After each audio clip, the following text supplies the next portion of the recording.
안녕하세요. 한약박사 유영만 원장입니다.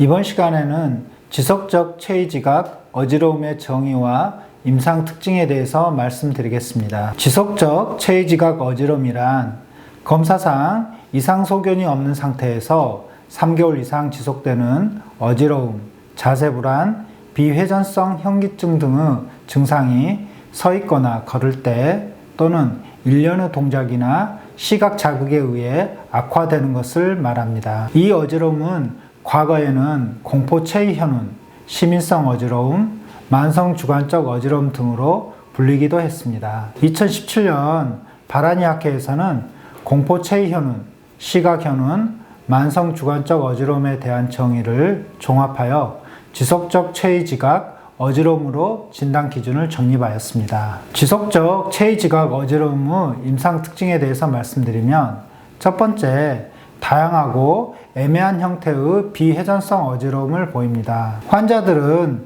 머리 안이 흐릿하다, 머리에 안개가 낀 것 같다, 머리가 꽉 찬 듯이 무겁다, 머리가 텅 빈 것 같다 등으로 어지러움에 대해 다양하게 표현합니다.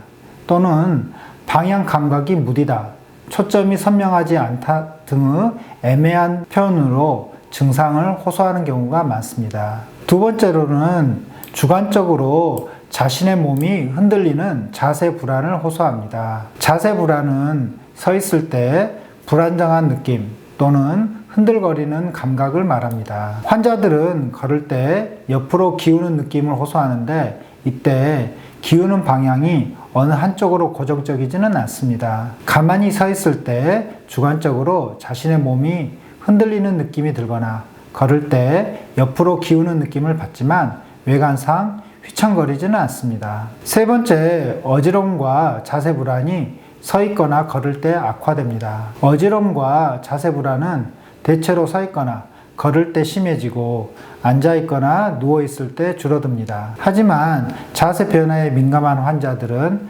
등받이나 팔걸이 없이 똑바로 앉아 있거나 비스듬히 앉아 있는 자세에서도 어지러움이 심해집니다. 고정된 물체나 다른 사람을 붙잡고 있는 경우와 지팡이를 짚고 있는 경우에는 편안해지고, 자전거나 자동차, 엘리베이터를 탈 때는 심해지기도 합니다. 일부 환자들은 가만히 서 있는 자세를 유지하는 것보다는 중간 정도로 걷고 있거나 자전거를 탈 때 더 편하다고 하는 경우도 있습니다. 네 번째, 움직이는 시각 자극이나 복잡한 시각 패턴에 노출될 때 악화됩니다. 빙빙 도는 움직임을 보이는 대규모 군중, 고속도로에서 빠른 속도로 지나가는 차량들과 같이 시야 전체를 채우는 움직이는 시각 자극에 노출될 때 어지러움이 심해집니다. 크고 복잡한 패턴, 초음과 같이 탁 트인 공간에 노출될 때에도 어지러움이 악화됩니다.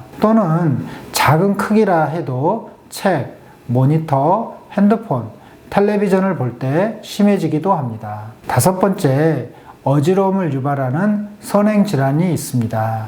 급성 또는 만성 전정 질환을 포함하여 어지러움을 유발할 수 있는 모든 뇌과, 정신과적 질환이 발생한 후에 후유증으로 지속적 체위지각 어지러움이 나타납니다. 여섯 번째, 전정신경계 이상으로 인한 증상이 없습니다. 전정신경계 이상으로 인한 어지러움에서 흔히 보이는 이충만감, 이명, 난청 등 귀 이상이나 오심, 구토 등의 증상을 동반하지 않습니다. 실제 귀에 문제가 있어서 발생하는 말초성 어지러움에서 보이는 빙빙 도는 회전성 어지러움과 같은 증상과는 차이가 있습니다.